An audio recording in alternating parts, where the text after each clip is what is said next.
Welcome to ePuncture tutorial. This tutorial is about detecting cluster tools, special cluster tools. And right now we have a bunch of holes here. You can see it's a 375. We have a perforated area. And we do have a tool that match the spacing for these holes. And I'm going to show you the tool. It should be under here, which is the cluster tool, round cluster tool, and it's this one here. 375 is the round size, and the spacing in X is 0.625, in Y spacing is 0.750, and the quantity of holes in X direction is 5 and 4 in Y. And we're gonna see if we're gonna process it and see if ePuncture is capable of detecting this cluster tool. So we're gonna make a DXF out of this geometry. I'm gonna say DXF out, and I'm gonna save it under detect cluster -1. I'm gonna make the DXF file. Okay, it's done. So I'm gonna switch to the sheet development, sheet design, and I'm gonna delete the part. And so you see, here is the option to detect the cluster tool. I'm gonna do the part without it when it's off, and I'm gonna bring the DXF. I'm gonna say DXF in file. Remember that the option is off, and I'm gonna bring it in, and it's there. So I'm gonna go to the part design and show you. They bring it in, but not as a special tool. It's just a circle, and it is a grid of that circle. There is no special tool, cluster tool detected yet, because the option is off. Again, we're going to go back to the sheet, and I'm going to delete it.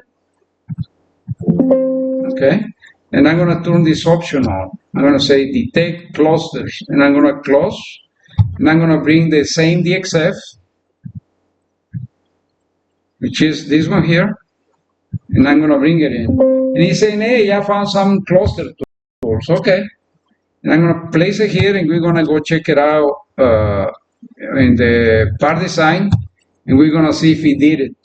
And as you can see, that he did detect it, and it's right here. And not just detected the tool, but he made a grid out of it. Okay.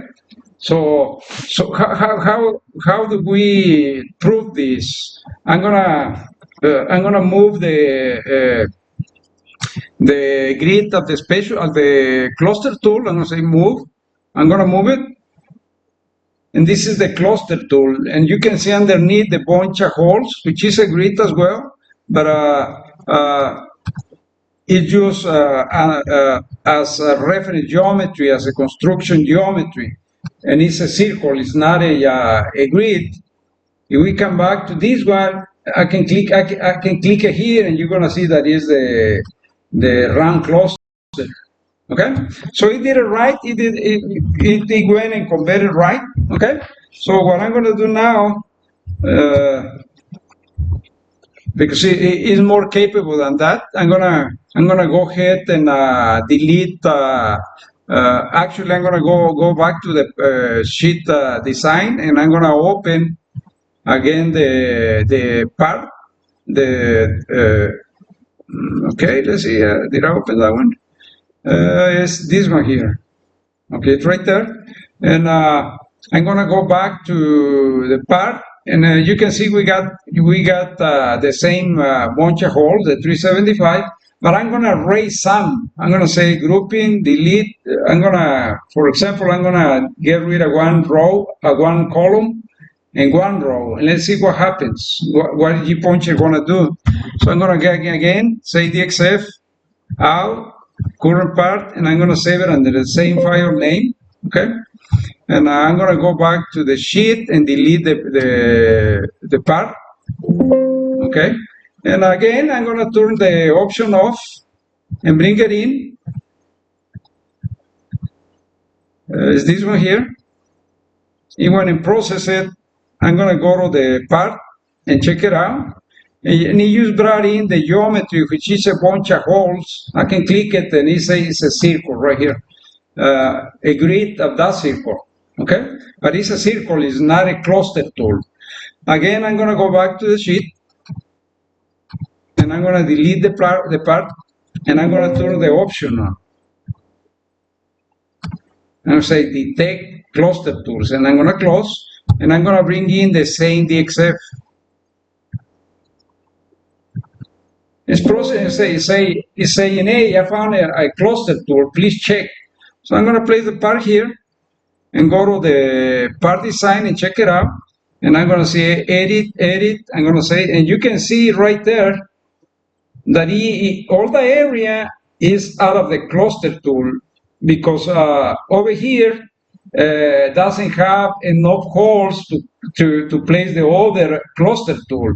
And instead it makes a grid of a hole that you can punch by a round tool, but not a cluster tool, because this one is just a circle hole, a grid, a round holes, 375 round.